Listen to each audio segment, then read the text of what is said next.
ಇಂದಿನ ಈ ಐತಿಹಾಸಿಕವಾದಂತ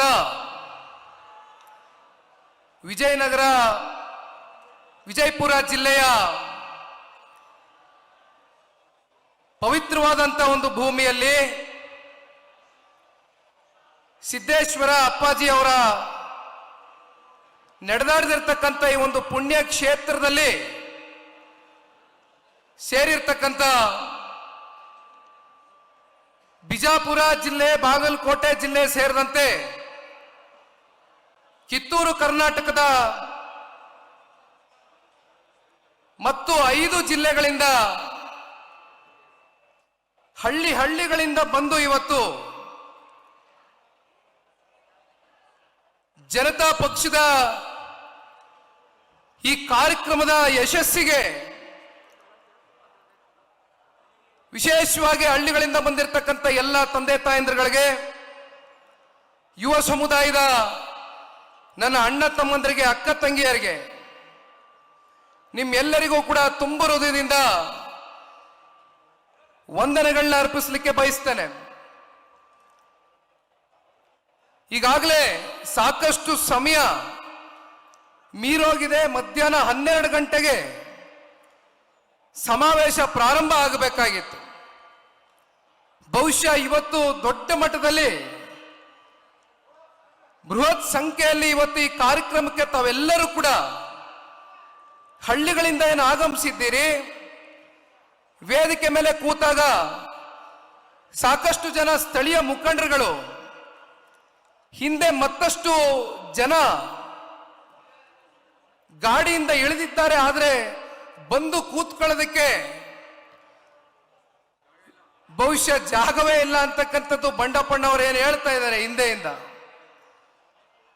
ಇತ್ತೀಚಿನ ದಿನಗಳಲ್ಲಷ್ಟೇ ಹಾಸನ ಜಿಲ್ಲೆಯಲ್ಲಿ ನಡೆದಂತ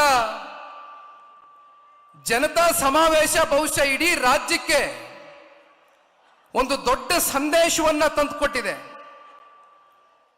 ಅದಾದ ನಂತರ ಕಿತ್ತೂರು ಕರ್ನಾಟಕ ಭಾಗದಲ್ಲಿಯೂ ಕೂಡ ಅದೇ ರೀತಿಯಾದಂತ ಒಂದು ಬೃಹತ್ ಸಮಾವೇಶವನ್ನು ಆಯೋಜನೆ ಮಾಡಿಕೊಳ್ಬೇಕು ಅಂತಕ್ಕಂಥ ಆದೇಶವನ್ನ ಪಕ್ಷದ ವರಿಷ್ಠರು ಕೊಟ್ಟಂತ ಸಂದರ್ಭದಲ್ಲಿ ಬಹುಶಃ ಬಹಳ ಜನ ಅಂದ್ಕೊಂಡಿರ್ತಾರೆ, ಕಿತ್ತೂರು ಕರ್ನಾಟಕ ಭಾಗದಲ್ಲಿ ಜನತಾದಳ ಪಕ್ಷ ಎಲ್ಲಿದೆ ಅಂತ. ಆದರೆ ಕಿತ್ತೂರು ಕರ್ನಾಟಕ ಭಾಗದಲ್ಲಿ ಜನತಾದಳ ಪಕ್ಷ ಅತ್ಯಂತ ಸುಭದ್ರವಾಗಿದೆ, ಗಟ್ಟಿಯಾಗಿ ನೆಲೆ ಊರಿದೆ ಅಂತಕ್ಕಂಥ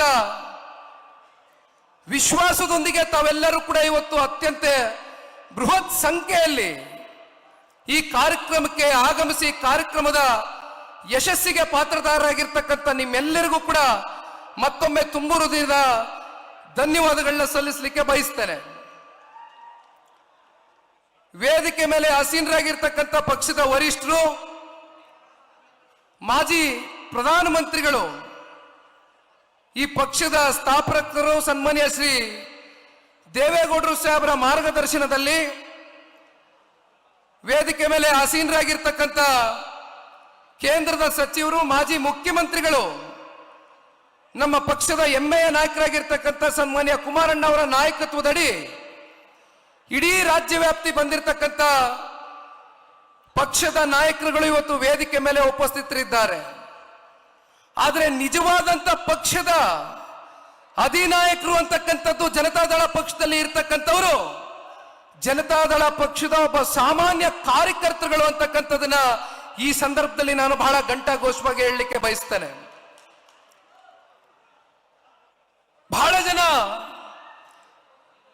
ರಾಜಕೀಯವಾಗಿ ಜನತಾದಳ ಪಕ್ಷವನ್ನ ವಿರೋಧಿಸಬೇಕು ಅಂತಕ್ಕಂಥ ದೃಷ್ಟಿಯಿಂದ, ರಾಜಕೀಯವಾಗಿ ನಮ್ಮನ್ನ ಟೀಕಿಸಬೇಕು ಅಂತಕ್ಕಂಥ ಹಿನ್ನೆಲೆಯಲ್ಲಿ ಜನತಾದಳ ಪಕ್ಷ ಕೇವಲ ಹಳೆ ಮೈಸೂರು ಪ್ರಾಂತ್ಯಕ್ಕೆ ಸೀಮಿತವಾಗಿರ್ತಕ್ಕಂಥ ಪಕ್ಷ, ಜನತಾದಳ ಪಕ್ಷ ಕೇವಲ ಒಂದು ಜಾತಿಗೆ ಸೀಮಿತವಾಗಿರ್ತಕ್ಕಂಥ ಪಕ್ಷ ಅಂತ ಸುಳ್ಳು ಅಪಪ್ರಚಾರವನ್ನ ಮಾಡ್ತಾ ಇರ್ತಕ್ಕಂಥದ್ದನ್ನ ನಾವು ಹಲವಾರು ವರ್ಷಗಳಿಂದ ನೋಡ್ತಾ ಇದ್ದೇವೆ.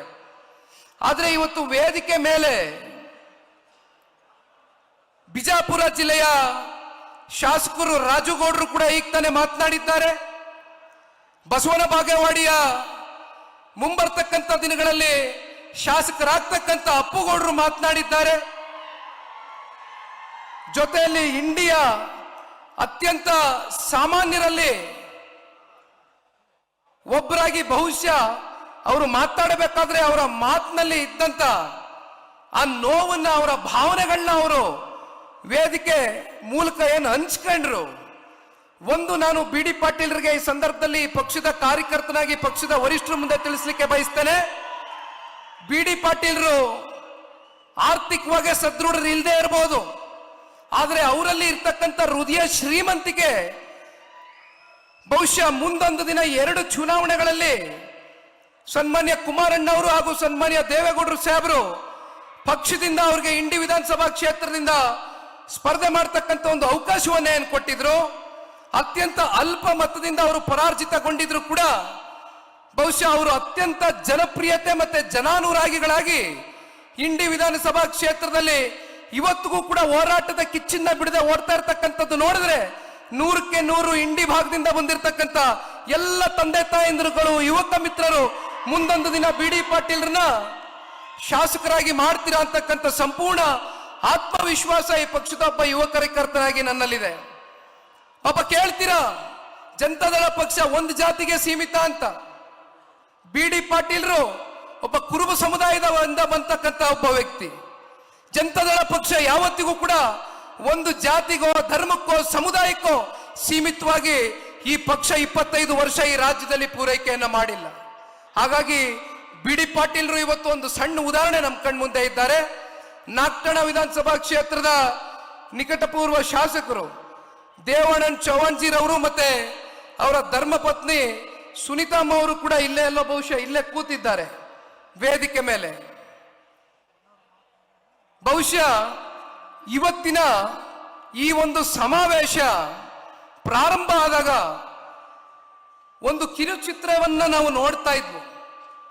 ಅದರಲ್ಲಿ ಸನ್ಮಾನ್ಯ ದೇವೇಗೌಡರು ಸಾಹೇಬರು ಯಾವ ರೀತಿ ಅವರ ಹೋರಾಟದ ಬದುಕನ್ನ ಸಂಪೂರ್ಣವಾಗಿ ಜನರಿಗೋಸ್ಕರ ಮುಡಿಪಿಟ್ಟರು ಅಂತಕ್ಕಂಥದನ್ನ 1982, 83, 85, 89 ಇವೆಲ್ಲವೂ ಕೂಡ ಕಿರುಚಿತ್ರಗಳಲ್ಲಿ ಪ್ರದರ್ಶನ ಆಗ್ತಾ ಇದ್ದದನ್ನ ನಾವು ನೋಡ್ತಾ ಇದ್ವಿ.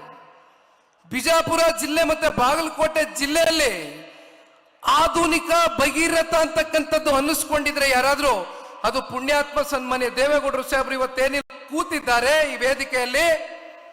ನಾನಿವತ್ತು ಒಂದು ಮಾತನ್ನ ತಿಳಿಸ್ಲಿಕ್ಕೆ ಬಯಸ್ತೇನೆ, ಒಂದು 2-3 ಅಂಶಗಳನ್ನ ಪ್ರಸ್ತಾವನೆಯನ್ನ ಮಾಡ್ಲಿಕ್ಕೆ ಬಯಸ್ತೇನೆ. 1983ರಲ್ಲಿ ಮೊದಲನೇ ಬಾರಿ ಸನ್ಮಾನ್ಯ ದೇವೇಗೌಡರು ಸಾಹೇಬರು ನೀರಾವರಿ ಸಚಿವರಾಗಿ ಕೆಲಸವನ್ನ ಏನೋ ಕೈಗೆ ಎತ್ಕೊಂಡ್ರು. ಬಹುಶಃ ಅವತ್ತಿನ ಸಂದರ್ಭದಲ್ಲಿ ಗುತ್ತಿಗೆದಾರರು ಮತ್ತೆ ಅಧಿಕಾರಿಗಳ ಮಧ್ಯೆ ಸಾಕಷ್ಟು ವಿವಾದಗಳಿತ್ತು. ಆ ವಿವಾದಗಳು ಬಹಳ ಕಾಲದಿಂದ ನಿರಂತರವಾಗಿ ನಡ್ಕೊಂಡ್ ಬರ್ತಾ ಇತ್ತು. ಆದ್ರೆ ಆ ವಿವಾದಕ್ಕೆ ಅಂತಿಮ ತೆರೆಯನ್ನ ಎಳೆದು ಒಂದು ಸೆಟಲ್ಮೆಂಟ್ ಫಾರ್ಮುಲಾ ಅಂತಕ್ಕಂಥದನ್ನ ಜಾರಿ ಮಾಡ್ತಾರೆ. ಬಹುಶಃ ಅದು ಮಾಡುವ ಮೂಲಕ ಮತ್ತೆ ಏನೇನು ನೆನೆಗುದ್ದಿಗೆ ಬಿದ್ದಂತ ನೀರಾವರಿ ಯೋಜನೆಗಳಿಗೆ ಮರುಜೀವವನ್ನು ತಂದ್ಕೊಂಡಂತವ್ರು ಇದೇ ಸನ್ಮಾನ್ಯ ದೇವೇಗೌಡರು ಸಾಹೇಬರು. ಮತ್ತೆ ಬಿಜಾಪುರಕ್ಕೆ ಬರ್ತಾ ಇದ್ದಂಗೆ ನಾವೆಲ್ಲರೂ ಕೂಡ ಆಲ್ಮಟ್ಟಿ ಬಗ್ಗೆ ಚರ್ಚೆ ಮಾಡ್ತೇವೆ. ಕಾರ್ಯಕರ್ತರು ಯಾವಾಗ್ಲೂ ಹೇಳ್ತಾ ಇರ್ತೀರಿ, ಆಲ್ಮಟ್ಟಿ ಗೋಡೆಯನ್ನ ಎತ್ತರ ಮಾಡಿದ್ರು ಅಂತ. ಗೋಡೆಯನ್ನ ಎತ್ತರ ಮಾಡ್ತಕ್ಕಂಥದ್ದು ಬಹುಶಃ ಹಂತವಾಗಿ ನಡೀತಾ ಇರ್ತಕ್ಕಂಥ ಆ ಹಿಂದಿನ ಸಂಪ್ರದಾಯ ಏನಿತ್ತು ಅದಕ್ಕೂ ಮೀರಿ ದೇವೇಗೌಡರು ಸಾಹೇಬರು ಒಂದು ಆಲೋಚನೆಯನ್ನ ಮಾಡಿದ್ರು. 15 ಫೀಟ್ ಕ್ರಸ್ಟ್ ಗೇಟ್ ಅನ್ನ ಸ್ಥಾಪನೆ ಮಾಡುವ ಮೂಲಕ ಬಹುಶಃ ಅವ್ರು ಯಾವ ರೀತಿ ಆಲಮಟ್ಟಿ ಆ ಒಂದು ಅಣೆಕಟ್ಟಿಗೆ ಜೀವವನ್ನ ಕೊಟ್ಟರು. ಈ ಭಾಗದ 15 ಲಕ್ಷ ಎಕರೆಗೂ ಹೆಚ್ಚಿನ ರೈತರುಗಳ ಒಂದು ಜಮೀನಿಗೆ ಇವತ್ತು ಒಂದು ಹಸಿರು ಕ್ರಾಂತಿಯ ಒಂದು ಪರಿವರ್ತನೆಯನ್ನ ತಂದುಕೊಟ್ಟಂತವ್ರು ಬಹುಶಃ ಇದೇ ಸನ್ಮಾನ್ಯ ದೇವೇಗೌಡರು ಸಾಹೇಬರು ಅಂತಕ್ಕಂಥದನ್ನ ಹೇಳಲಿಕ್ಕೆ ಬಯಸ್ತೇನೆ. ಮತ್ತೆ 89ನೇ ಇಸ್ವಿನಲ್ಲಿ ಸನ್ಮಾನ್ಯ ದೇವೇಗೌಡರು ಸಾಹೇಬರು ಅಮೆರಿಕಾಗೆ ಹೋಗ್ತಾರೆ. ವರ್ಲ್ಡ್ ಬ್ಯಾಂಕ್ ನ ಅಧಿಕಾರಿಗಳ ಜೊತೆ ಕೂತು ಚರ್ಚೆಯನ್ನ ಮಾಡ್ತಾರೆ. ಯಾವ್ಯಾವ ನಮ್ಮ ರಾಜ್ಯದಲ್ಲಿ ನೆನೆಗುದಿಗೆ ಬಿದ್ದಿರ್ತಕ್ಕಂಥ ನೀರಾವರಿ ಯೋಜನೆಗಳಿದೆ, ವರ್ಲ್ಡ್ ಬ್ಯಾಂಕ್ ನ ಅಧಿಕಾರಿಗಳ ಜೊತೆ ಕೂತು ಚರ್ಚೆಯನ್ನ ಮಾಡಿ $325 ಮಿಲಿಯನ್ ಅಂದ್ರೆ ಬಹುಶಃ ಅಂದಿಗೆ ಸಾವಿರಾರು ಕೋಟಿ ರೂಪಾಯಿಯಷ್ಟು ಅವತ್ತು ಅನುದಾನವನ್ನು ಸನ್ಮಾನ್ಯ ದೇವೇಗೌಡರು ಸಾಹೇಬರು ತಗೊಂಡು ಬರ್ತಕ್ಕಂಥದಕ್ಕೆ ಕಾರಣಕರ್ತರಾಗ್ತಾರೆ.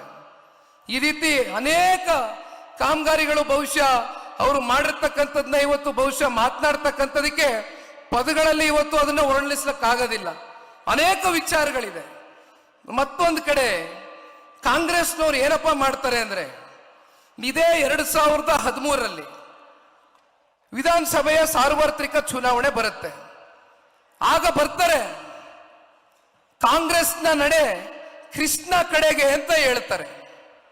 ಎಲ್ಲರಿಗೂ ಬಹುಶಃ ಜ್ಞಾಪಕ ಇರಬೇಕು, ಕಾಂಗ್ರೆಸ್ನ ನಡಿಗೆ ಕೃಷ್ಣ ಕಡೆಗೆ ಅಂತ ಹೇಳಿ ಪಾದಯಾತ್ರೆ ಮಾಡಿದವರು, ಆಣೆ ಪ್ರಮಾಣ ಮಾಡಿದವರು, ವರ್ಷಕ್ಕೆ 10,000 ಕೋಟಿ, 5 ವರ್ಷಕ್ಕೆ 50,000 ಕೋಟಿಯನ್ನ ಇಡ್ತೇವೆ ಅಂತಕ್ಕಂಥದ್ದನ್ನ ಹೇಳಿದವರು.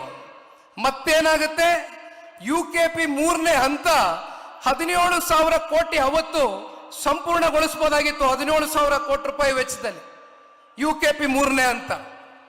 ಆದ್ರೆ ಸುಳ್ಳು ಭರವಸೆಗಳನ್ನ ಕೊಟ್ಟು ಬಂದಂತ ಕಾಂಗ್ರೆಸ್ನವರು ಸಂಪೂರ್ಣ ಬಹುಮತದಿಂದ ಸರ್ಕಾರವನ್ನ ಮಾಡ್ತಾರೆ, ಆಡಳಿತವನ್ನ ಮಾಡ್ತಾರೆ.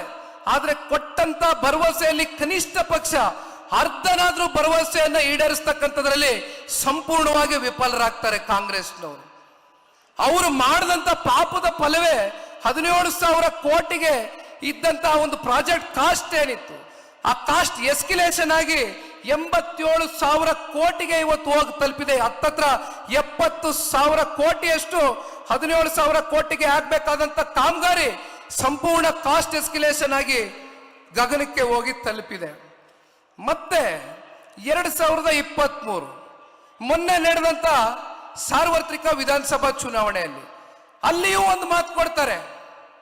ಏನ್ ಹೇಳ್ತಾರೆ, ಇಡೀ ರಾಜ್ಯದಲ್ಲಿ ನೆನೆಗುತ್ತಿಗೆ ಬಿದ್ದಿರ್ತಕ್ಕಂಥ ನೀರಾವರಿ ಯೋಜನೆಗಳಿಗೆ 2 ಲಕ್ಷ ಕೋಟಿ ಕೊಡ್ತೀವಿ 5 ವರ್ಷದಲ್ಲಿ ಅಂತ ಪ್ರಣಾಳಿಕೆಯಲ್ಲಿ ಇದೇ ಕಾಂಗ್ರೆಸ್ನವರು ಹೇಳ್ಕೊಂಡಿದ್ದಾರೆ. ಅಂದ್ರೆ ವರ್ಷಕ್ಕೆ 40,000 ಕೋಟಿ. ಇಲ್ಲಿಯವರೆಗೂ ಎಷ್ಟು ಕೊಡಕ್ಕಾಗಿದೆ?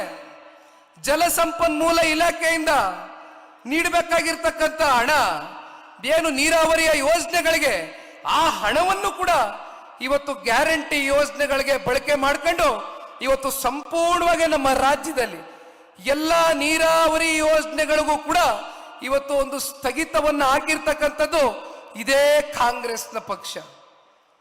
ಇವತ್ತು ಸನ್ಮಾನ್ಯ ಕುಮಾರಣ್ಣ ಅವರು ಈ ವೇದಿಕೆ ಮೇಲೆ ಕುಳಿತಿದ್ದಾರೆ.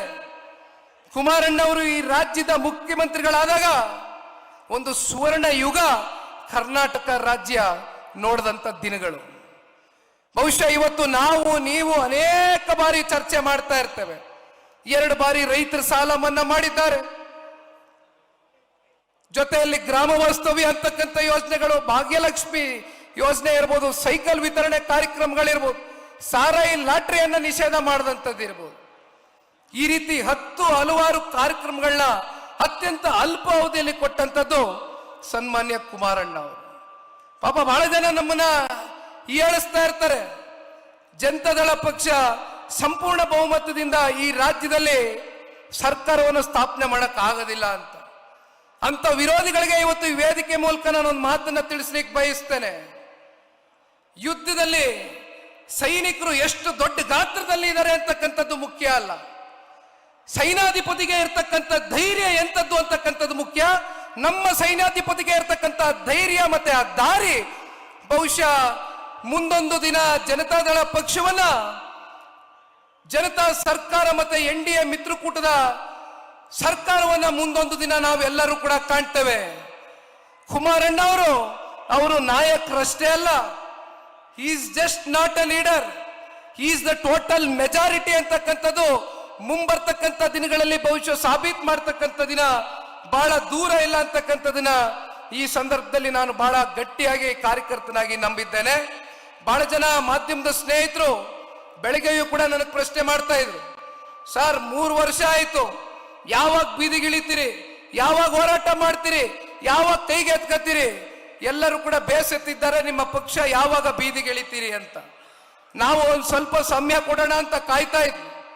ಪಕ್ಷ ಸಂಘಟನೆ ದೃಷ್ಟಿಯಿಂದ ರಾಜ್ಯ ಪ್ರವಾಸ ಹೆಚ್ಚು ಕಮ್ಮಿ ಮುಕ್ತಾಯ ಆಗ್ತಾ ಬಂದಿದೆ.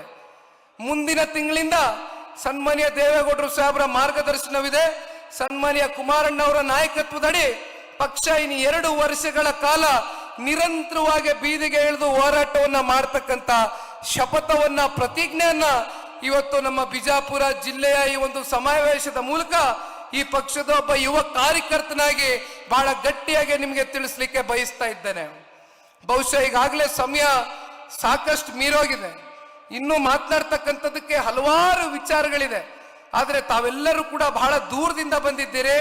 ಮತ್ತೆ ತಾವೆಲ್ಲರೂ 70 ಕಿಲೋಮೀಟರ್, 90 ಕಿಲೋಮೀಟರ್, 100 ಕಿಲೋಮೀಟರ್ ದೂರದಿಂದ ಹಳ್ಳಿಗಳಿಂದ ಬಂದಿರತಕ್ಕಂಥ ತಾಯಂದಿಗಳು ಜಾಸ್ತಿ ಜನ ಇದ್ದಾರೆ, ಹಿರಿಯಕರು ತುಂಬಾ ಜನ ಇದ್ದಾರೆ. ಯುವಕರೇನೋ 1-2 ಗಂಟೆ ತಡೆ ಆದ್ರೂ ಕೂಡ ಮನೆಗೆ ಹೋಗ್ತೀರಿ, ಆದ್ರೆ ಎಲ್ಲೂ ಕೂಡ ನಿಮಗೆ ವ್ಯತ್ಯಾಸ ಆಗ್ಬಾರ್ದು. ಹಾಗಾಗಿ ಸನ್ಮಾನ್ಯ ಕುಮಾರಣ್ಣ ಅವರು ಮತ್ತೆ ದೇವೇಗೌಡರು ಸಾಹೇಬರು ನಿಮ್ಮನ್ನ ಉದ್ದೇಶಿಸಿ ಮಾತನಾಡ್ತಾರೆ. ಸಮಯ 2.5 ಗಂಟೆ ಆಗಿದೆ. ಇನ್ನೊಂದು ಮುಕ್ಕಾಲು ಗಂಟೆ ದಯಮಾಡಿ ಯಾವ ರೀತಿ ತಾವೆಲ್ಲರೂ ಶಾಂತಿಯುತವಾಗಿ ಪ್ರೀತಿ ಗೌರವ ಅಭಿಮಾನದಿಂದ ಕೂತಿದ್ದೀರಿ, ಇದೇ ರೀತಿ ಎಲ್ಲರೂ ಕೂಡ ಕೂತು ಸನ್ಮಾನ್ಯ ಕುಮಾರಣ್ಣ ಅವರು ಮತ್ತೆ ಮಾನ್ಯ ದೇವೇಗೌಡರು ಸಾಹೇಬರು ಮಾತನಾಡ್ತಕ್ಕಂಥ ವಿಚಾರಗಳನ್ನ ಸೂಕ್ಷ್ಮವಾಗಿ ಗಮನಿಸಬೇಕು ಅಂತಕ್ಕಂಥದ್ದು ಈ ಸಂದರ್ಭದಲ್ಲಿ ಪಕ್ಷದ ಕಾರ್ಯಕರ್ತರಾಗಿ ನಿಮ್ಮೆಲ್ಲರಿಗೂ ಕೂಡ ವಂದಿಸಿ ನನ್ನ 2 ಮಾತನ್ನು ಮುಗಿಸ್ತೇನೆ. ಜೈ ಹಿಂದ್, ಜೈ ಕರ್ನಾಟಕ ಮಾತೆ, ಜೈ JDS. ಧನ್ಯವಾದ.